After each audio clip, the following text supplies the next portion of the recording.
By the early 1940s, the global race had shifted to a single engineering goal: mastering the math and machinery required to weaponize atomic fission. The United States feared that if Nazi Germany succeeded first, they would possess a weapon capable of ending the war on their terms. J. Robert Oppenheimer was chosen to lead this effort. As the director of the Manhattan Project, he didn't just manage scientists. He lived with the psychological weight of knowing exactly what this physics would do to the world if he succeeded. From Oppenheimer's perspective, the science was terrifying. He was plagued by a subjective dread of molecular chaos, a theoretical fear of erratic particle collisions that could spiral out of human control once the first atom was split. General Leslie Groves operated on an entirely different plane. Groves provided the objective military pressure, prioritizing physical results and deadlines over any theoretical or moral hesitations his lead scientist expressed. This diagram illustrates the specific mathematical risk that haunted Petain. Calculations suggested a non-zero chance that a single nuclear detonation would ignite the Earth's atmosphere in a self-sustaining chain reaction. They were essentially betting the planet on a decimal point. To manage this internal spiral, Oppenheimer relied on his wife, Kitty. She acted as his practical anchor, pulling him back from his theoretical dread and forcing him to deal with the logistical reality of the project. Oppenheimer believed he was the architect of this new world, mastering the laws of physics. However, he was largely blind to the political and historical machinery moving around him, forces that would eventually take the bomb out of his hands entirely. The project eventually moved from theory to the stark reality of the Los Alamos facility.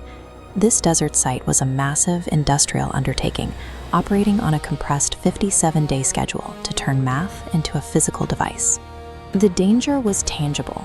Scientists Harry Daghlian and Louis Slotin both died from radiation exposure during criticality experiments. Their deaths provided the objective proof that the energy they were trying to harness was indifferent to their intentions. While Oppenheimer focused on the physics, he missed a massive security breach. Klaus Fuchs, a member of the British mission, was actively operating as a Soviet spy from within the Manhattan Project.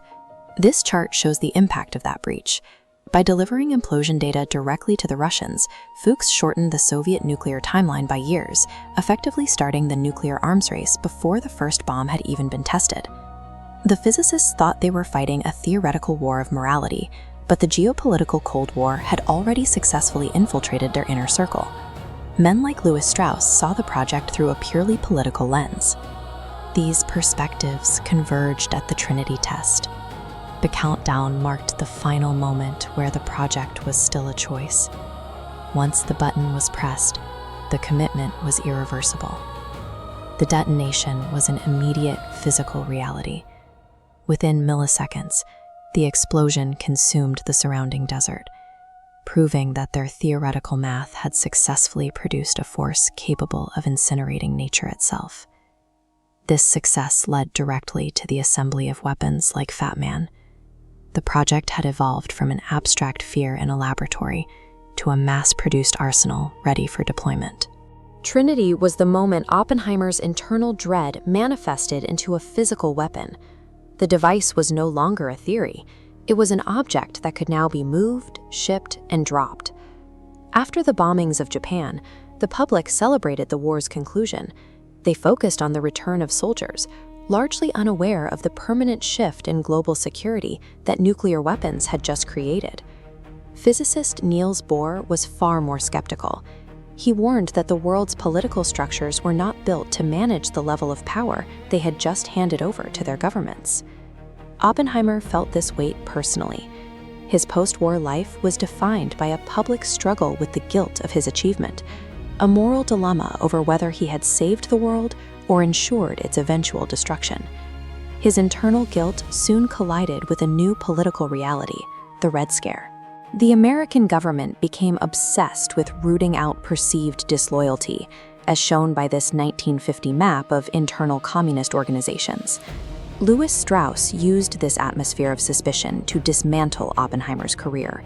He orchestrated hearings that targeted Oppenheimer's past, effectively removing him from any future influence over nuclear policy. The historical irony is sharp. While the government spent years destroying Oppenheimer for his sympathies, Klaus Fuchs, the actual spy who had handed over their most important data, had already successfully escaped their detection. Oppenheimer's story shows a recurring friction in history. A scientist can create a tool with the hope of solving a problem, but they have no control over the political systems that ultimately decide how that tool is used or who is allowed to keep the credit for it.